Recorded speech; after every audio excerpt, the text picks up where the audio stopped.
한 달에 한 번씩 첫 번째 일요일 날은 포살법회 날입니다. 포살법회 날은 여러분들이 신앙생활을 하는 데 있어서 매우 중요한 의식을 진행하는 날이죠. 사람이 아무 생각 없이 살다 보면은 나도 모르게 이런 것 저런 것 인연관계 속에서 여러 가지 때가 묻을 수가 있습니다. 그 때를 씻어내고 새로운 옷으로, 마음의 옷으로 갈아입는 날이 바로 오늘 포살법회, 포살의식에 참석하는 의미라고 하겠습니다. 계율은 우리를 청정하게 하는 그러한 수행의 덕목입니다. 계율이 없으면, 또 계율의 가르침을 실천하지 않으면 우리들은 끝없이 때묻고 그 때를 닦아내지 못하는 그러한 상태로 살아가게 될 겁니다. 일반 어떠한 단체이든지 그 단체의 규약이라고 하는 것이 있습니다. 그 단체의 규약이 바로 그것을 지키는 것이 단체에 소속된 사람들의 의무고, 그 규약을 지키지 않으면 단체는 유지될 수가 없습니다. 한 국가도 국법이 있어서 그 국법을 또는 사회법을 잘 지킴으로 인해 가지고 사회가 평화롭게 질서 있게 유지될 수가 있는 것이죠. 그렇듯 종교는 모든 인간, 어떠한 사람도 구분하지 않고 모든 사람들이 다 공통적으로 또는 시대를 막론하고 또 어떠한 지역을 막론하고 모든 사람들이 꼭 지켜야 될 그러한 계율을 지키도록 그렇게 하고 있습니다. 인간으로서 태어나서 인간의 사회에서 인간적인 삶을 살기 위해서는 바로 이 포살의식 10가지의 수행 덕목을 지키지 않으면 개인의 삶의 평화가 존중될 수 없고 또 보장되지 않습니다. 살생을 하고 거짓말을 하고 도둑질을 하고 은행을 하고 이런 것들이 또 부도덕한 행을 하고 이러한 행 속에서는 평화를 이룰 수가 없고 또 자신이 청정해 줄 수가 없고 인간의 덕을 가꿀 수가 없습니다. 행복을 가꾸고 평화를 가꾸려면은 바로 이 포살의 계율 덕목을 생각하고 존중하고 지키려고 노력하는 사람들이 바로 평화와 행복을 가꿀 수가 있는 것이죠. 그래서 금강정사회에서 매월 첫째 주 일요일 포살법회는 그러한 의미가 있다라고 하는 것을 생각하신다면 포살법회는 필히 포살에 참여하는 것이 중요하다고 생각이 됩니다. 오늘은 주보를 참고해 주신다면 자신이 만든 감옥을 벗어나라 라고 하는 주제를 가지고 말씀을 드리도록 하겠습니다.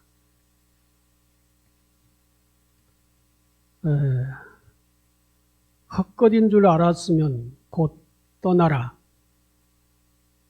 헛것을 떠나면 곧 그것이 해탈이다.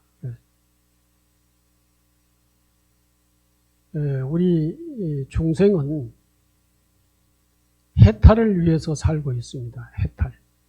해탈이 다르게 얘기를 하면은 열반이라고도 그러고 해탈 열반이라고 그러잖아요. 그리고 이 해탈이 일반적으로 얘기하면은 대자유를 얻는 것이죠. 편안함을 얻는 것이 해탈이라고 그럽니다. 어디에도 속박되지 않고 구속되지 않고 어디에 얽매이지도 않는 그런 대자유의 상태를 해탈이라 그럽니다.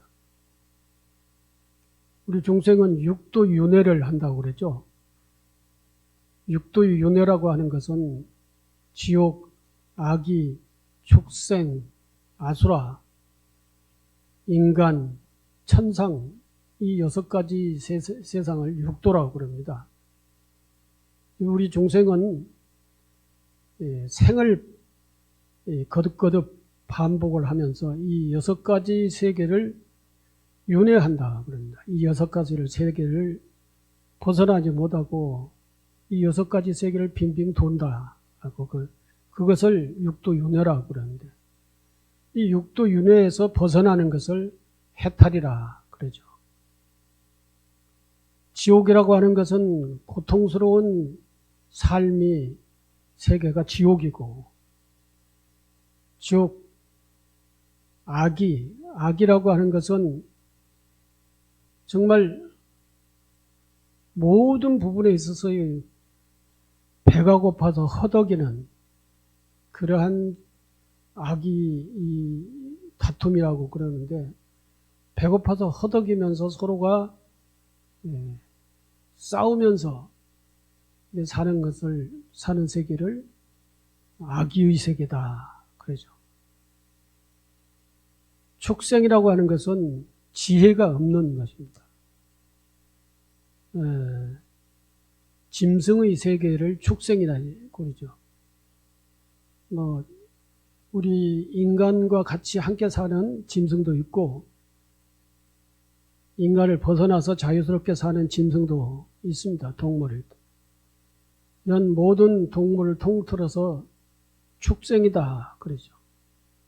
그 축생은 천년, 만년, 몇 억년 세월이 흘러도 발전이 없어요. 거기는 변화가 없어요. 몇 억 년 전에 그 축생의 세계는 그때의 모습과 지금의 모습과 똑같은 겁니다. 지혜가 없으니까 발전이 없는 것입니다. 지혜가 없으니까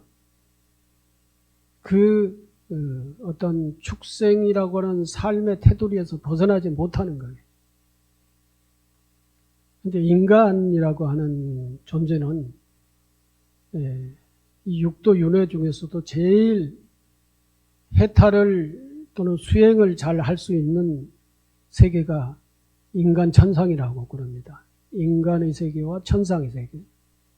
인간은 그래도 지혜가 있어가지고 인간의 역사가 시작될 그때 당시와 지금은 완전히 180도 달라져 있죠. 수렵 채집 생활을 할 때의 인간과 지금 문화사회의 인간과는 완전히 다릅니다. 그 수렵 채집 생활을 할 때의 인간은 동물의 삶과 별반 다를 바가 없었던 것이죠. 그런데 그 동물적 삶을 벗어나서 인간, 즉 문화사회의 문화인으로서의 이렇게 발전을 했던 것은 인간이 지혜가 있기 때문에 그 지혜로 인해서 문화사회를 구성을 하고 문화인으로서 살아가고 있는 것입니다. 그러니까 이러한 그 인간은 부처님의 가르침을 잘 배워서 수행을 열심히 하고 지혜를 닦아 육도의 윤회의 삶을 이제 계속 윤회하는 것이 아니라 벗어나는 삶을 산다라고 하는 게, 그래서 인간으로서 태어난다라고 하는 건 매우 복받은 것이지요. 우리들이 인간으로서 태어나기가 매우 힘들다 그러죠. 천수경에 보면 백천만급 난조 악은문견 득수지 원해열의 진실의 그 백천만급이 지나가도 이 인간으로서의 태어나기가 어렵다. 그런데 우리가 인간으로서 태어나서 지금 다행스럽게도 불법을 만났으니 얼마나 다행인가. 인간으로 태어나기도 힘드는데 불법 만나기도 그만큼 또 어렵다는 것이죠. 불법 만난다는 것은 곧 윤회에서 개미 채 밟고 돌듯이 사는 게 아니라 바로 지혜를 닦아서 해탈을 할 수가 있다는 것이죠. 이 중생, 인간 중생이라고 하는 삶도 벗어날 수가 있다는 거예요. 그러니까 천상세계에도 갈 수가 있고, 극락세계에도 갈 수가 있고, 그것이 이제 바로 해탈을 하는 거예요. 이 해탈이 우리 삶의, 우리 중생의 삶의 목표예요. 근데 오늘 이 얘기 주제는 자신이 만든 감옥을 벗어나라. 감옥에서 벗어나는 것이 해탈이라고 하는 것이죠. 그래서 헛것인 줄 알았으면 곧 떠나라. 지금 현재 내가 생각하고 있고 내가 살고 있는 삶의 방식이 잘못됐고 헛것인 줄 알았으면 그것을 곧 그 집착에서부터 벗어나라. 헛것을 떠나면 곧 그것이 해탈이다. 그것에서 벗어나면은 곧 자유이다. 그렇죠? 여러분들도 이제 이 영화를 보셨으리라 생각을 합니다만은 쇼생크 탈출이라고 하는 영화가 몇 년, 10여 년 전에 텔레비에서도 했었고 일반 극장에서도 한 적이 있습니다. 쇼생크 탈출이라고 하는 영화에 등장하는 한 흑인 노인은 평생 감옥에서 살다가 모범수로 가석방됩니다. 아마 이게 무기징역을 받았던 사람인 걸로 알고 있어요. 근데 평생 그 감옥에 들어가서 다 나이 많이 먹고 이제 살았어요. 그리고 그는 평생 감옥에서 살았는데 모범수로 살았던 것이죠. 그래서 이 사람은 더 이상 감옥에 둘 필요가 없다 이 생각에서 가석방을 합니다. 가석방을 되고 난 다음에 그는 한 슈퍼마켓에서 일하게 되는데 자유로운 생활에 적응하지 못하고 결국 자살을 합니다. 그는 매우 오랜 기간 감옥에 갇혀 살아서 감옥에서 사는 방식에 익숙해져 버린 것이죠. 감옥에서 사는 방식 외에는 사는 방식을 잘 모르는 거예요. 그러니까 자유스러운 삶을 살 줄 모르는 거예요.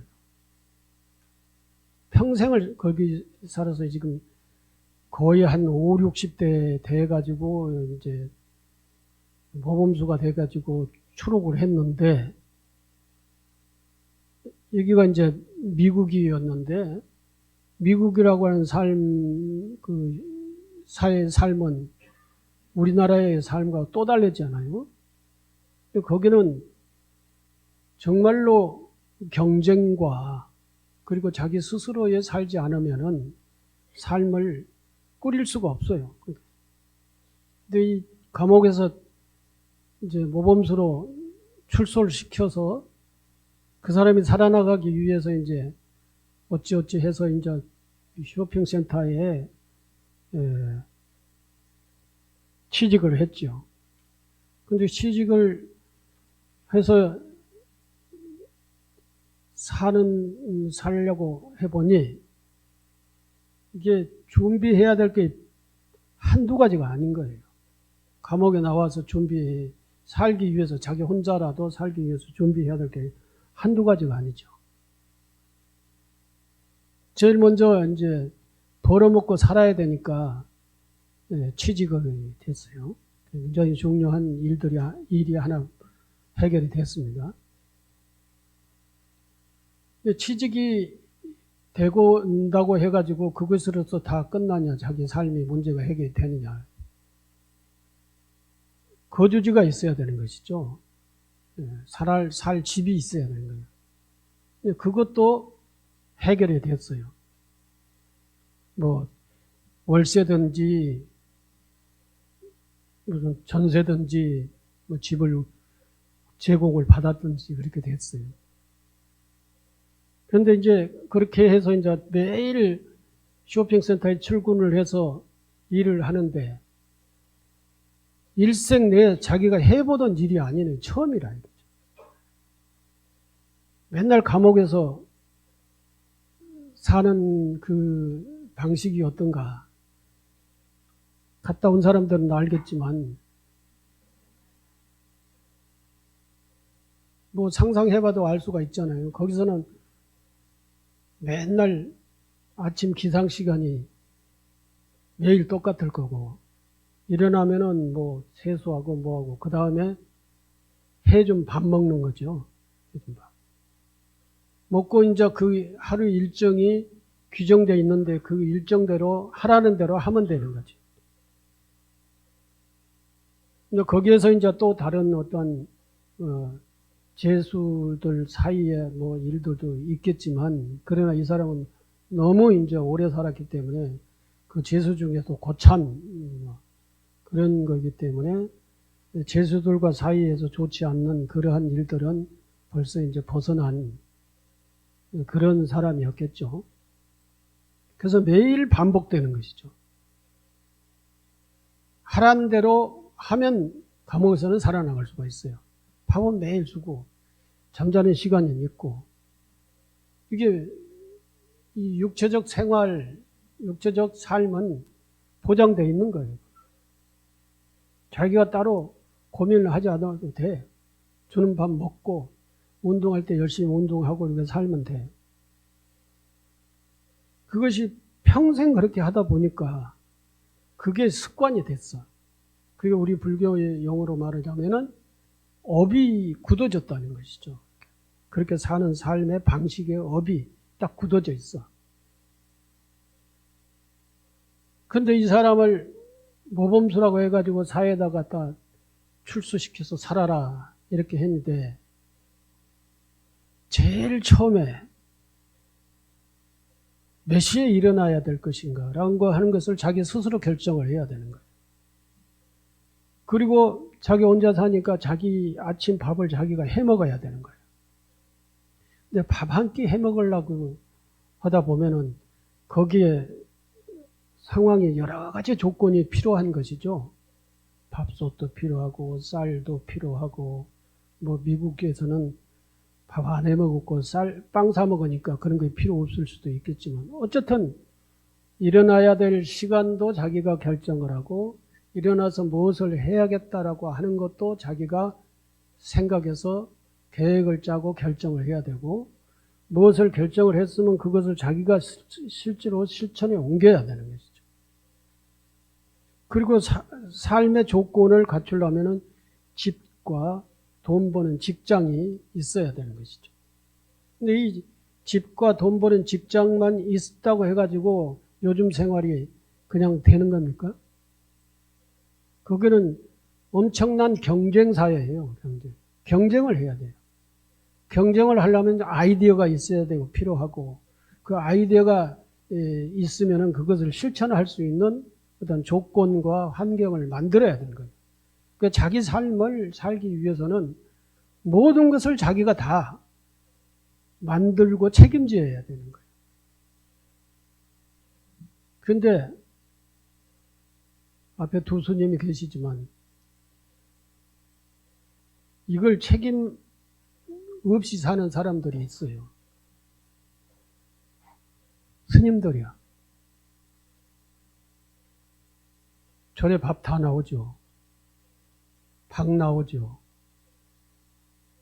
용돈 나오죠. 그리고 자기가 이 절에서 살다가 다른 절로 가야겠다면 언제든지 생각하면 갈 수가 있어요. 못 잡아요. 이 두 스님 앞에 놓고 이렇게 얘기하기는 좀 미안하기는 하지만 나도 그렇게 살았으니까요. 어디에도 현장의 책임을 안 지려면 안 져. 그냥 떠나버릴 수 있어요. 어떠한 일에 대한 책임도 책임 안 지고 싶으면 안 질 수 있어요. 여러분들은 그럽니까? 여러분들은 감옥에 딱 갇혀서 살잖아요. 그 감옥이 누가 만든 감옥이에요? 여러분들 스스로가 만드는 감옥이지. 일단 딱 결혼하면은 그게 감옥이야. 어디 가고 싶어도 못 가. 다른 거 하고 싶어도 못 해. 이혼하고 싶어도 못 해. 뭐 정이 들었느니 또 가족 또는 자식 새끼 때문에 못 한다는 등 무슨 이유가 그렇게 붙어가지고 결국은 이혼을 못 해. 요즘은 이혼이 뭐 3명 중에 1명은 이혼을 한다고 그러던데 그 결혼이라고 하는 것도 어떻게 보면은 한 형태의 감옥이 되는 거예요. 거기 결혼하는 순간 거기에는 딱 결혼이라고 하는 생활 속에 얽매이게 되는 거예요. 그거 누가 지은 거예요? 그 감옥을. 우리 스스로가 만든 것이지. 근데 그걸 감옥이라고 생각을 하지 않고 사니까 사는 거지. 만약에 감옥이라고 생각을 하고 산다고 하면은 골치 아픈 거지. 불행한 거예요. 근데 이렇게 한 발자국도 밖으로 내디딜 수 없는 그러한 감옥들을 우리들은 굉장히 많이 지어놓고 그 속에서 살고 있다는 거죠. 이 쇼생크 탈출의 이 흑인도 감옥살이에 너무 능숙해져 있어요. 그러니까 밖에 나와가지고 자유스러운 자기 모든 삶을 자기가 책임지는 그런 삶을 살아보지 않았기 때문에 모르는 거예요. 어떻게 해야 될지는 모르는 거예요. 어떻게 해야 될지도 모르고 그것이 익숙하지 않으니까 아이디어도 떠올리지 않는 거예요. 아이디어가 다 굳어버린 거죠. 이러한 입장에서 얼마 동안 살았어요. 너무 오랜 기간 감옥에 갇혀 살아 감옥에서 사는 방식이 익숙해져 버려가지고 다른 방식으로 사는 삶을 모르는 거예요. 어떻게 살아야 되는지. 월세를 줘야 되는지, 뭐, 집을 어떻게 관리해야 되는지도 모르고, 또 자기가 슈퍼마켓에 가서 일을 해도 월급을 타가지고 그 월급을 받은 그 돈으로 어떠한 한 달 계획을 어떻게 세워서 어떻게 살아야 되는지 이것도 모르는 거예요, 그냥. 그래, 나중에 아마 감옥에서 사는 동안 스스로 결정해 행동에 옮기는 자유로운 삶의 방식을 잃어버린 거죠. 다 잊어버린 거죠. 이같이 실제 현실의 감옥 생활이 그의 마음을 가두는 또 하나의 감옥을, 습관의 감옥이죠. 감옥을 만들어버렸던 거예요. 만들어가지고 그 감옥 속에서 살고 있는 거예요. 밖에 나와보니까 그 감옥이 드러난 거죠. 자기 습관의 감옥이 딱 드러나 있어요. 다른 자유로운 삶의 방식은 일체 모르는 겁니다. 그래가지고 결국은 못 살고 자살을 해 죽었잖아요. 자기 방에서 목매달아가지고 죽었어요. 자유스럽게 가서 살아라 라고 추록시켜 줬는데 그 자유스러운 삶을 방식을 몰라가지고 못 살고, 그리고 그 삶의 자체가 너무 고통스러운 거예요. 차라리 이 감옥 생활이 더 자연스럽고 쉬운 거예요. 근데 그 못 살아가지고 결국은 자기 방에서 목매달아 죽었어요. 이 형식이 우리 중생들의 삶의 형식이에요. 우리가 감옥을 만들어 놓고 그 감옥에서 살면서 그 감옥의 괴로움, 고통을 다 받으면서 살고 있다는 것이죠. 근데 그런 감옥이 수도 없이 많아요. 수도 없이 많은 그 감옥을 전부 다 벗어나라 라고 하는 것이 오늘의 이야기 주제입니다. 인간은 모두 자기가 만든 감옥에 갇혀 살고 있다. 보이지 않는 어떤 틀 안에 자신을 가두어 놓고 그 틀을 벗어나게 되면 견딜 수 없이 불안해하고 심한 경우에는 자살을 기도하기도 한다. 삿된 욕망의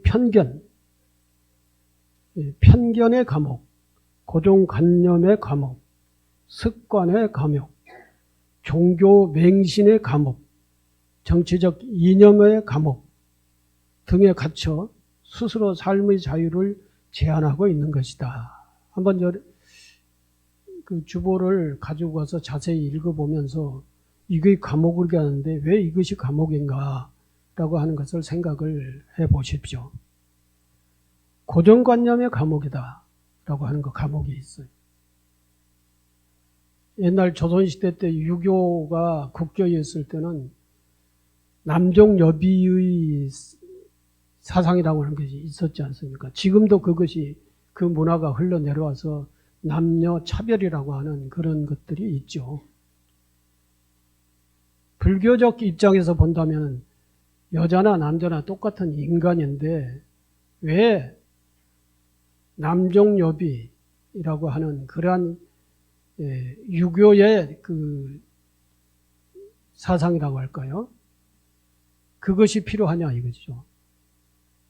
부처님은 저 뒤에서 말씀드리겠지만 부처님은 인도사에 사성 계급이 있는데도 불구하고 거기도 이제 남녀 차별이 굉장히 심했습니다. 우리 조선 사회보다 더 심했어요. 거기 네 가지의 계급이 있어가지고 남자들도 그 계급에 따라서 차별이 있었는데 여자들은 더 큰 차별, 남녀 차별은 더 컸었죠. 근데 무슨 문제가 생겼냐면은 부처님 제자로서 출가를 하는데 남자만 계속 출가를 했어요. 당시에도 여자는 출가를 못한다. 여자는 출가해서 깨달음을 이룰 수 없다. 그러한 소위 말해서 남녀 차별의 의식이라고 하는 것이 있었다는 것이죠.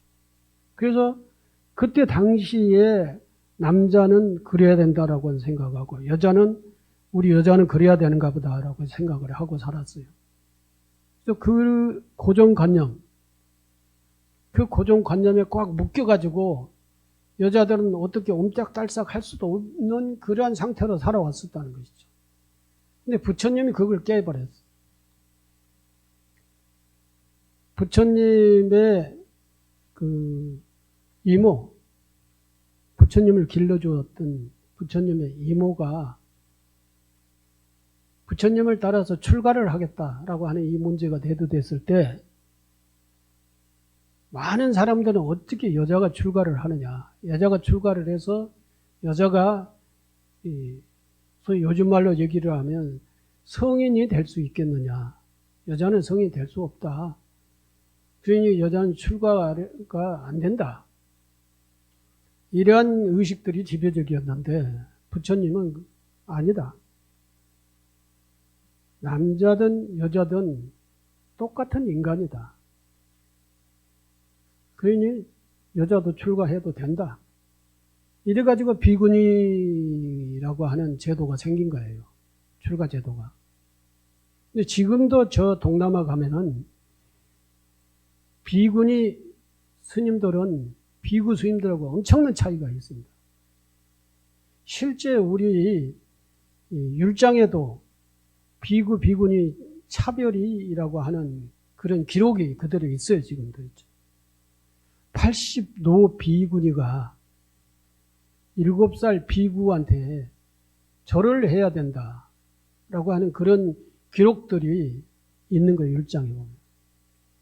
그것은 그 시대에 반영된 거예요. 부처님 직접 그것을 말씀하신 말씀을 거기에 기록해 놓은 게 아니라 부처님 열반하신 이후의 사람들이 그 율장을 구성을 하면서 그 남녀 차별의 의식을 그렇게 대승경전에도 그래요. 법화경에 보면은 용녀 출가, 성불, 여자가 성불을 하려면은 죽었다 다시 태어나야 된다 그랬지. 부처님은 분명 남녀 차별을 두지 않고 모두가 다 출가, 비구, 비구니가 될 수 있고 다 수행을 하면은 깨달을 수가 있고 이렇게 얘기를 해서 출가를 허용을 했는데 그 이후에도 그 남녀 차별의 의식이라고 하는 것은 이게 없어지지 않았던 거예요. 그래서 이제 대승경전이라고 하는 법화경에도 그러한 내용이 있어요. 그래서 그 내용은 별로 얘기를 안 해요. 그런 그 차별의식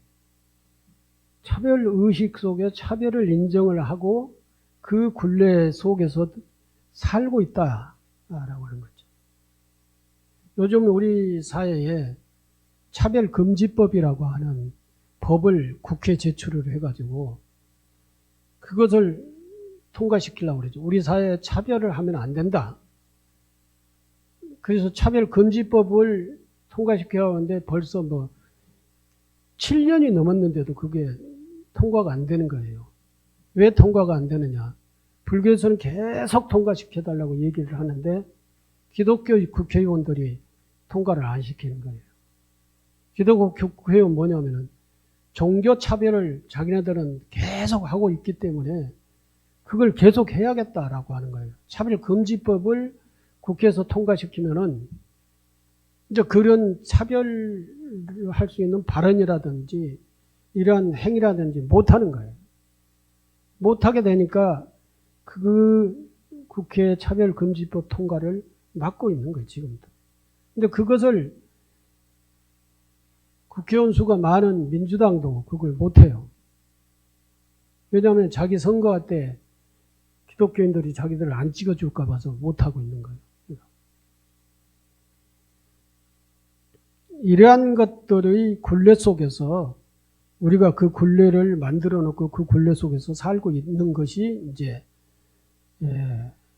자신들이 만든 인간 스스로가 만든 감옥이다라고 하는 거예요.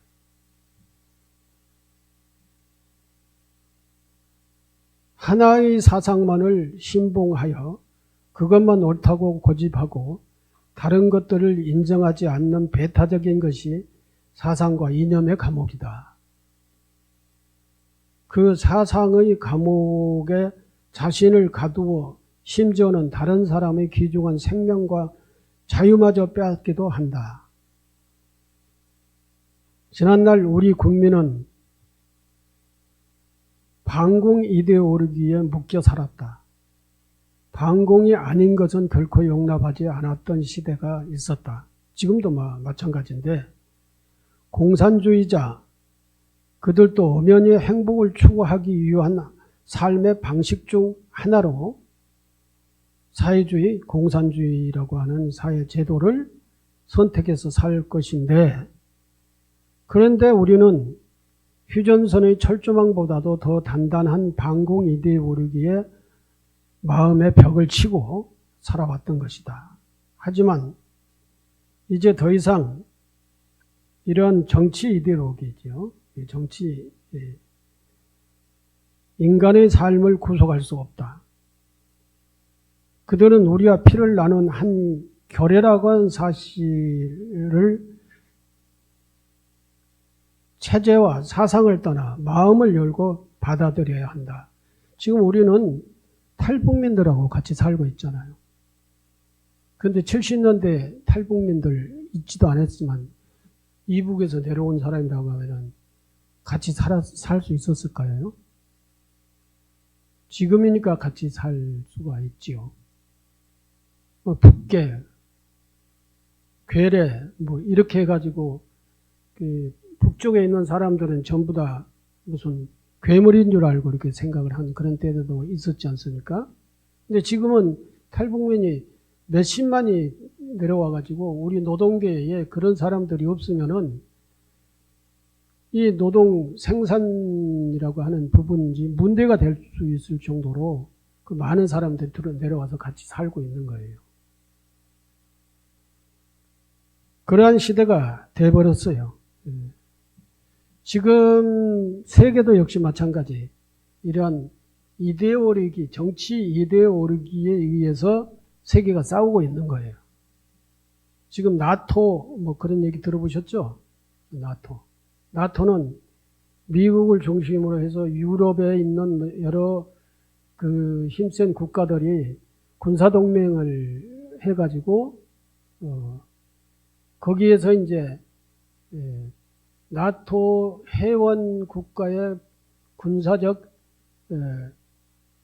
문제가 생기면은 그 나토라고 하는 회원국들이 전부 다 그 문제에 참여를 해가지고 문제를 그 국가를 지키겠다라고 하는 거 여러분도 잘 아시지만 그런 거예요. 거기 전부 다 제국주의, 미국의 중심으로 구성을 해 놓은 거죠. 근데 이게 이제 우크라이나인가요? 지금 전쟁하는 나라. 그 나라가 그 나토에 가입하겠다. 그 나토는 중국과 소련을 상대로 해가지고 만들어진 그 체제예요. 근데 옛날에 소련이었던 우크라이나가 그 나토에 가입하겠다. 그러니까 소련하고 함께 하지, 군사동맹을 함께 하지 않고 나토의 군사동맹을 함께 해서 소련을 서로 상대를 하겠다. 이렇게 나오니까 러시아의 지금 누구예요? 대통령. 푸틴. 그 사람이 너 여기 있어라. 나토에 가입하지 마라. 이런 명분으로 그래도 가입 안 하려고 하니까 치고 들어간 거 아니에요. 전쟁. 그래서 일어난 거 아닙니까? 그러니까 미국이 다시 또 나토를 강화시켜가지고 중국과 소련을 상대로 해서 계속 이제 중국이나 소련의 뭡니까? 그 은행, 돈 왔다 갔다 하는 그것을 다 차단시켜버린 거 아니에요. 이 미국이 생각을 하면 이 지구상에서 하지 못할 일이 없는 거예요. 전쟁도 일으킬 수 있고, 또 군사력도 가장 강하고, 또 경제력도 가장 강하고, 또 나토니 뭐니 해가지고 각 지역에 군사동맹도 가장 강하게 쥐고 있고 하니까 각 지역의 대응을 미국이 움직이면은 다 할 수 있는 거예요. 근데 이런 것이 없이 각 나라가 자유스럽게 수출을 하고 수입을 하고 각 나라끼리 서로의 정치적 교류도 하고 이렇게 자유스럽게 하면은 기술 발전을 잘한 나라는 수출을 많이 해서 돈을 많이 벌고 기술 발전을 못한 나라는 또 그게 못할 거고 이렇게 살면은 될 건데 그게 아니에요. 어느 나라 중국은 요즘 내가 자꾸 용어를 잊어버려가지고 컴퓨터에 칩을 만드는 그건 뭡니까? 응? 반도체. 반도체 그 오랜 그 용어인데 지금 나이가 이게 번데기 앞에 주름 잡는지 모르겠지만 나이가 먹으면은 그 오랜 동안 익혔던 반도체란 용어도 이제 튀어나오지 않은 거예요. 얘기가 최고의 발전된 반도체를 중국에 못 쓰게 만드는 거예요. 그 반도체 설계는 미국에서 다 하는 거예요. 그래가지고 그것을 각 나라에다가 공급해 주는 거예요. 그래서 각 나라는 그 반도체를 생산을 하면서 거기에 대한 뭡니까 그게 인센티브도 아니고 당연히 주는 로열티를 다 주는 거 아니에요. 그러니까 자기네들이 설계를 했기 때문에 그것은 중국에 안 주겠다. 이렇게 해버리면 끝나는 거예요. 근데 미국에서 반도체를 생산을 안 했거든. 근데 지금은 전부 다 미국에다가 삼성, LG 또는 뭐 SK 이런 전부 다 미국에다가 그 생산 공장을 지으라고 그러잖아요. 그 생산 공장을 어쩔 수 없이 거기다 지어야 돼요. 안 지으면은 그 설계도를 안 준대. 뭐 이런 것은 전부 다 정치적인 얘기가 되니까, 정치적인 얘기 되면은 또 이제 싫어하는 사람들이 있어서.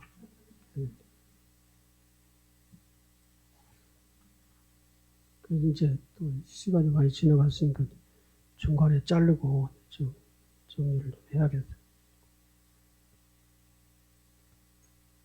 하나의 사상만을 신봉하여 그것만 옳다고 고집하고 다른 것들을 인정하지 않는 배타적인 것이 사상과 이념의 감옥이다.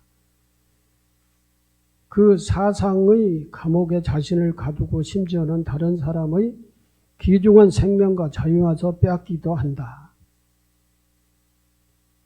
지난날 우리 국민 모두는 반공 이데올로기에 묶여서 살았다.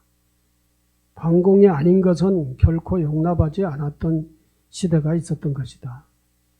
공산주의자 그들도 엄연히 행복을 추구하기 위한 삶의 방식 중 하나의 체제다. 공산 사회주의라고 하는 체제가 인간의 삶에 행복을 추구하기 위한 하나의 사회 체제다는 것이죠. 하나를 추종하는 사람들일 뿐이다. 그런데 우리는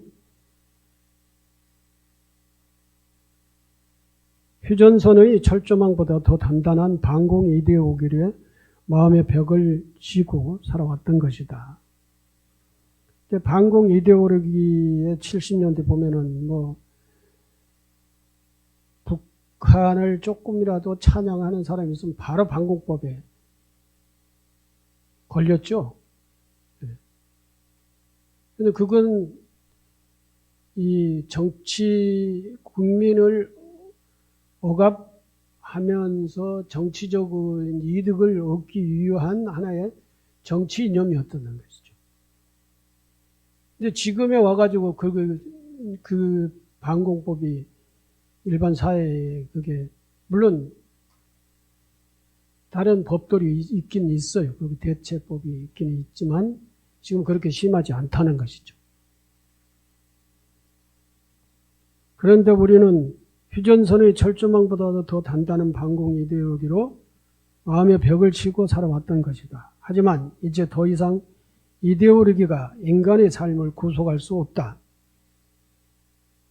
그들은 우리의 피를 나누는 한 결이라는 사실을 체제와 사상을 떠나 마음을 열고 받아들여야 한다. 지금 우리는 탈북민과 함께 살고 있지 않느냐. 편견이라는 감옥도 있다. 편견이라는 감옥 중에 우리 사회에서 가장 극명하게 드러나 있는 것은 무엇인가요? 우리는 많은 편견들을 가지고 세상을 바라보며 또 그것들에 자신을 묶어 놓고 있다. 대표적인 예가 지역감정이다. 지역감정이 편견이죠. 전라도 사람하고 경상도 사람하고 완전히 반대잖아요. 그래가지고 전라도 사람은 경상도 사람을 싫어하고 경상도 사람은 전라도 사람을 싫어해요. 전라도 사람 안 돼. 경상도 사람 안 돼요. 안 될 게 뭐가 있어요. 선거 때는 가서 펴달라고 그러죠. 안 되는데 왜 거기 가서 펴달라고 그래요. 이게 전부가 다 정치 이데올로기로 지역감정을 사용을 하고 있다는 것입니다. 그래서 지역이 균형 발전도 못하고 서로의 한 나라, 조그마한 손바닥만 나라 안에서 하나의 국가 공동체를 형성하는데 국민 통합을 못하고 있는 것이 바로 정치 이데올로기로 사용을 하기 때문에 그것들이 다 분산되어 있어요. 우리나라 반도는 남북으로 가장 크게 갈라져 있지만 동서로 갈라져 있는 게 있어요. 동서. 영남, 호남이 갈라져 있는 것이죠. 영남, 호남이 갈라져 있으니까 서울은 강남, 강북으로 갈라져 있어요. 보수, 진보로 갈라져 있어요. 이렇게 이 남쪽이 산산이 갈라져 있는 거예요. 그리고 거기에다가 또 뭐예요? 종교적으로 갈라져 있어요. 종교적으로. 그러니 어떻게 통일이 될 수가 있겠습니까?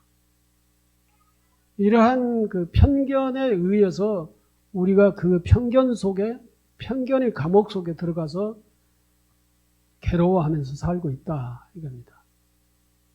이것도 하나의 편견의 감옥에 들어가 살고 있는 것이다.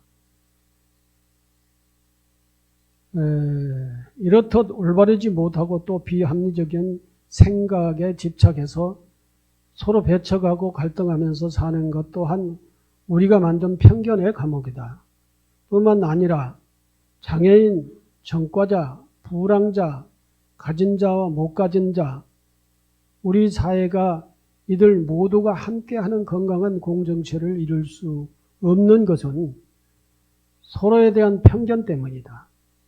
편견 없이 누구나 타고난 재능을 발휘할 수 있는 기회가 평등하게 주어지는 사회, 그리고 인간으로서 존중되어지는 사회, 이것이 우리가 이루고자 하는 진정한 사회 공동체이다. 평화로운 공동체를 위해 우리 모두를 가두는 편견의 감옥을 과감히 부셔버려야 한다. 과도한 욕망 또한 인간이 벗어나야 할 가장 큰 감옥 중에 하나이다. 사람들은 먹고 자고 하는 생리적 욕구 외에도 잘나고 싶고 출세하고 싶고 인정받고 싶고 사랑받고 싶고 하는 수많은 욕망들을 가지고 있다. 끝도 없는 욕망들을 채우기 위해 돈의 노예가 되어 혹은 권력의 노예가 되어 살고 있다. 인간은 무지로 인해 잘못된 욕망과 집착을 떠나지 못하고 나와 내 것이라고 하는 감옥에 갇혀 고통스럽게 살고 있고 그러는 것이다. 그렇죠?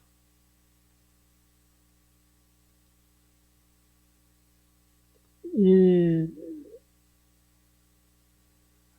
탐진치, 이게 이제 가장 큰 감옥이에요. 모든 중생들의 공통된 감옥이 탐진치라 이거죠. 탐욕.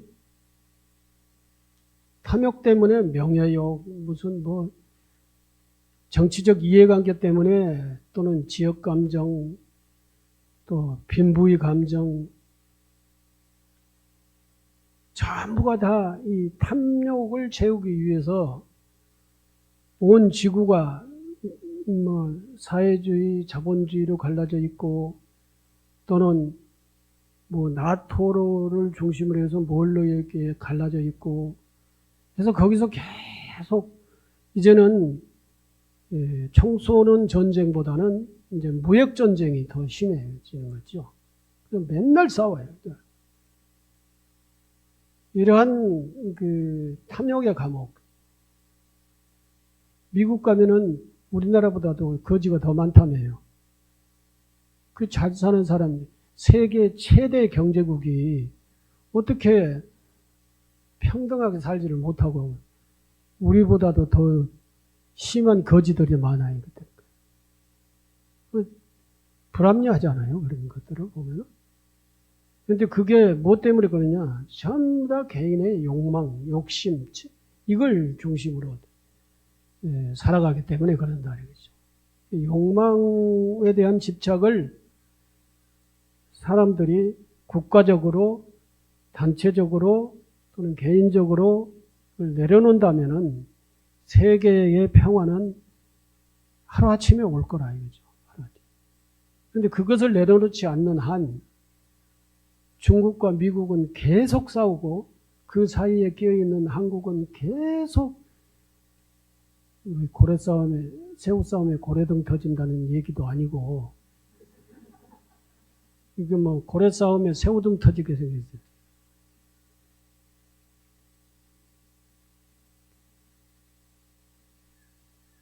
과도한 욕망 또한 인간이 벗어나야 할 가장 큰 감옥 중에 하나이다. 사람들은 먹고 자고 하는 생리적 욕구 위에도 잘나고 싶고 출세하고 싶고 인정받고 싶고 사랑받고 싶고 하는 수많은 욕망들을 가지고 있다. 이 욕망이 채워지면 만족하고 이 욕망이 안 채워지면 여기서 이 중에 한 가지라도 안 채워지면은 자기가 가장 관심이 있는 거 한 가지라도 안 채워지면은 불만이야. 불만이 심해지면은 불행이 돼. 불행. 그래 가지고 그 불행이 결국은 고통이 된다는 것입니다. 끝도 없는 욕망을 채우기 위해 돈의 노예가 되어 혹은 권력의 노예가 되고 살 것이다. 권력을 잡으려고 하는 것이 목표가 뭐예요? 여야가 권력 다툼을 해서 권력을 잡으려고 하는 이유가 뭐냐 이거죠. 나라를 발전시키려고? 나라 발전은 다 나라 발전을 위해서 권력을 잡으려고 한다고 그러죠. 그런데 나라 권력 잡아도 나라 발전시키는 뭐 당이 있어요? 다 자기네들 배쳐오려고 그러지? 여나 야나 다 그 자기네들 배쳐오려고 하다 보니까 흠집이 생기고 흠집을 공격하다 보니까 싸움이 생기는 거예요.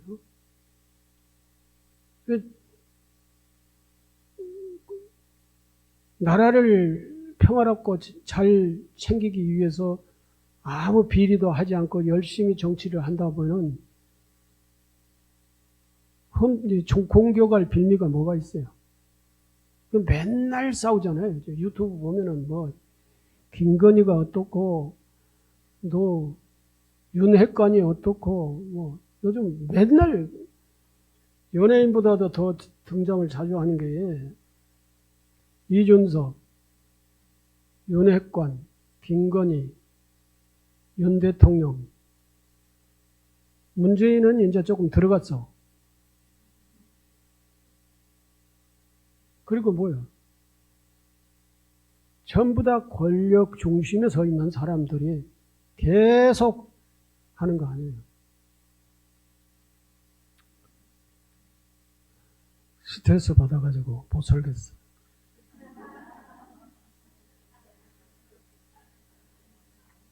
이렇게 얘기를 한 번씩 해놓으면은 이제 또 유튜브를 누가 보고 누구 스님은 멋이다 뭐 이렇게 하고 뭐 뭐라고 하는 그런 사람들이 있더라고요.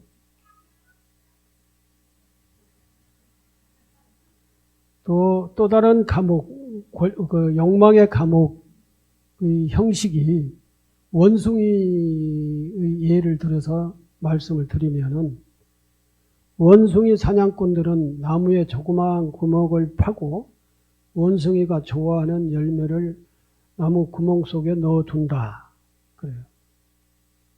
근데 그걸 구멍을 파고 열매를 넣어두면 원숭이가 기가 막히게 알아요.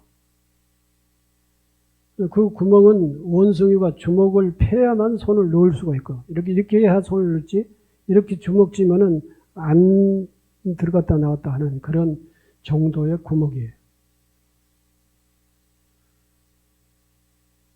그러면 원숭이는 나무에 손을 놓고, 나무 구멍에 손을 놓고 열매를 손 가득히 움켜쥐는 거죠. 그때 숨어있던 사냥꾼이 원숭이를 잡기 위해 다가옵니다. 근데 원숭이는 사람들이 자기를 잡으러 다가오기 때문에 빨리 손을 빼가지고 도망가야 하잖아요. 근데 손이 안 빠는 거예요. 손이 왜 안 빠질까요? 너무 쉽잖아요. 가득 주먹에 그 자기가 먹고 싶은 열매가 있으니까 그걸 가득 용심껏 쥐고 이 빼려고 하니 빼지나요? 안 빠지지. 간단한 거 아니에요. 욕심만 버리면, 집착만 내려놓으면은, 손을 패버리면은 그 구멍에서 빠져서 자기가 달아날 수가 있잖아요. 이때 숨어있던 사냥꾼이 원숭이를 잡기 위해 다가온다. 원숭이는 필사적으로 달아나려 하지만 달아나지 못한다. 쥐고 있는 구멍 속에 열매를 놓고 주먹만 펴면 구멍에서 손이 빠질 수 있음에도 겨우 한 줌의 열매 때문에 손을 펴지 않기 때문이다. 원숭이는 결국 열매 한 줌에 대한 집착 때문에 사람에게 잡혀가지고 평생 속박돼가지고 굴레를 쓰게 되는 것이다. 죽거나 아니면은 재주 넣는 놈 원숭이가 되거든.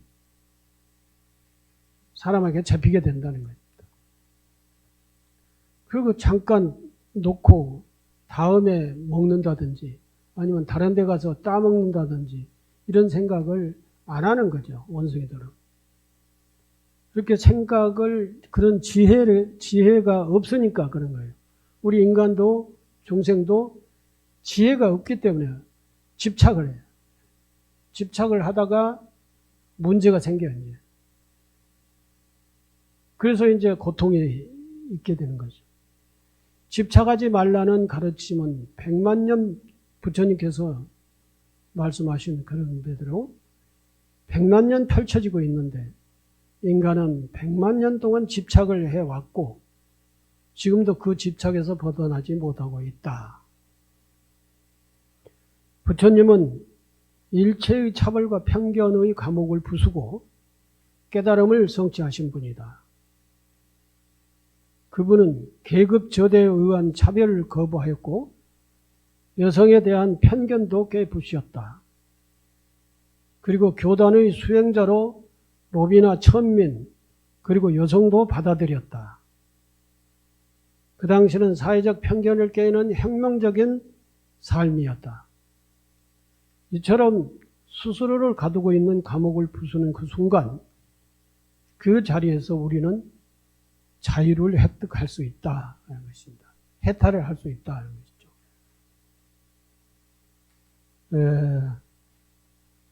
우리가 이제 신행을 해서 우리 깨달음을 이루기 위해서 수행을 하지 않습니까? 참선 수행도 하고 계율 수행도 하고 또는 연불 수행도 하고 보살행도 하고 또 감경 수행도 하고 그러죠. 이걸 5대 수행법이라고 그래요. 참선 수행을 하는 사람들이 화두를 들고 수행을 합니다. 수행을 하는 사람들이 대부분 무슨 생각을 하느냐, 화두를 들고 수행을 한다 하더라도 깨달음이라고 하는 어떠한 그 세계, 실체가 있는 걸로 전제를 하고 그걸 그 세계에 도달하기 위해서 계속 정진을 해요. 근데 사실 깨달음이라고 하는 그 깨달음의 세계는 실체가 있는 게 아니에요. 부처님이 이미 말씀 다 해놓으셨어요. 보살행을 하면은 부처가 될 수 있다. 또 모든 수행은 보살행으로 해양돼야 한다. 모든 수행이 보살행으로 해양되지 않으면은 그건 헛거다. 그냥 뭔가 실체를 찾고 있는, 신비주의를 찾고 있는 그러한 사람이다. 그 사람은 일평생 그거 해봐도, 그 수행을 해봐도 올바른 깨달음은 그 사람에게 오지 않는다. 수행은 보살행으로 해양돼야 된다라고 하는 것이 제일 중요한 거예요. 보살행이라고 하는 것은 우리의 삶 속에서 실현이 되는 거예요. 우리 삶 속에서 실현이 되는 그 보살행으로 해양이 되지 않는 수행은 아무리 훌륭한 수행이라고 치더라도 그것은 헛거다 이거죠. 아무리 여러분들이 그 유명한 스님들이 선방에 가가지고 수행을 해보세요. 수행이라고 하는 깨달음이라고 하는 어떤 실체가 있는 거고 깨달음이라고 하는 세계가 따로 있어서 그 세계를 가기 위해서 수행을 한다는 건 그것은 틀렸다. 평상심시 도다라고 하는 조사 스님들이 얘기했던 게 뭐냐? 평상심이라고 하는 평상적인 삶이에요. 뭐 그런 얘기를 흔히 많이 하잖아요. 배고프면 먹고 졸리면 자고 그리고 싸고 뭐 이거 있잖아요. 이게 평상적인 삶이잖아요. 먹고 자고 싸지 못하면 살 수 있어요? 이 우리의 일상적인 생활 속에서 깨달음이 실현이 돼야 되고 그 삶이 깨달음의 세계인 것이고 그것이 이제 보살행으로서 실현될 때 종교적 불교적 깨달음이라고 하는 것이 이루어지는 것이다. 그런 생각을 해야 되는 거예요. 여기에서 어떠한 감옥을 만들어 놓고 수행이라고 하는 형식의 틀 속에 들어가 가지고 거기에 갇혀 가지고 그 감옥살이를 하고 있어 봐야 그게 열반을 할 때 뭘 내놓고 죽을 거예요. 내가 지금 출가가 50년인데요. 출가 생활을 한 지가 52년째네요. 어느 스님이 열반을 하실 때 이것이 깨달음의 세계다라고 내놓고 간 스님 한 사람도 못 봤어요. 50년 동안 수없는 스님이 열반을 하시더라고요. 그래서 대중이 그걸 내놓은 것이 있으면 그걸 인정하고 그것을 추앙하고 하는 그런 게 없어요. 저게 삶으로서 자기의 삶으로서 사는 거예요. 사는 거예요. 가장 쉽게 말하면 가장 착하게 살고 가장 진실하게 살고 가장 보살처럼 사는 거예요. 이것을 위해서 수행을 하고 이것을 위해서 기도를 해야 자기 현실적 삶에 그 수행의 결과가 이루어지는 것이지 그 이상의 다른 것을 자꾸 찾으면은 그건 헛거다. 그 생각을 하기가 쉽지가 않나요? 감사합니다.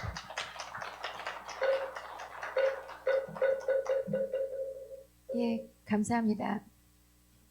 자신이 만든 감옥을 벗어나라는 주제로 스님께서 법문해 주셨고요. 기타 여러 가지 말씀 감사드립니다.